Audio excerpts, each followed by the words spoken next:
lamang panahon kahapon, nawala ng kuryente ang mahigit kalahating milyong customer ng Meralco. Nasa frontline ng balitang yan, si Marian Enriquez. Mula sa higit 600,000 na apektadong customers ng Meralco kahapon na nawalan ng kuryente dahil sa super bagyong Karina at Habagat, bumaba na lang ito sa 330,000 as of 10 a.m. Karamihan sa mga apektado ay ang Metro Manila, Bulacan at Rizal.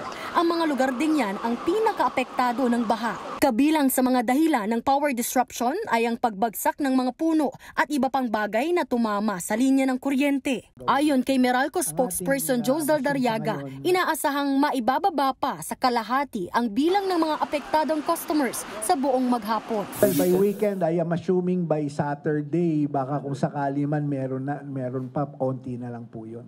Very, very manageable na yun. Pagtutulong-tulungan na po ng lahat ng aming line personnel yan. Para sa mga nawalan ng kuryente at napansing bumaba na ang baha, maaaring tumawag sa Meralco para mapa-assess ang lugar at ligtas na maibalik ang kuryente. Nakaposisyon na din po yung mga crew natin na Swiss Peak. Inaantay lang talaga bumaba yung tubig baha and immediately we will be conducting restoration efforts. Kasi at the end of the day, importante maibalik muna yung serbisyo ng kuryente safely. Mahirap po i-compromise higit sa lahat yung kaligtasan. Pagtitiyak naman ng Meralco, walang papasanin sa gastos sa pagpapaayos ng mga linya o infrastructure ang mga customer. Kung ano man pong damage ang nangyari sa aming mga facilities, nakapaloob na po yan doon sa rates na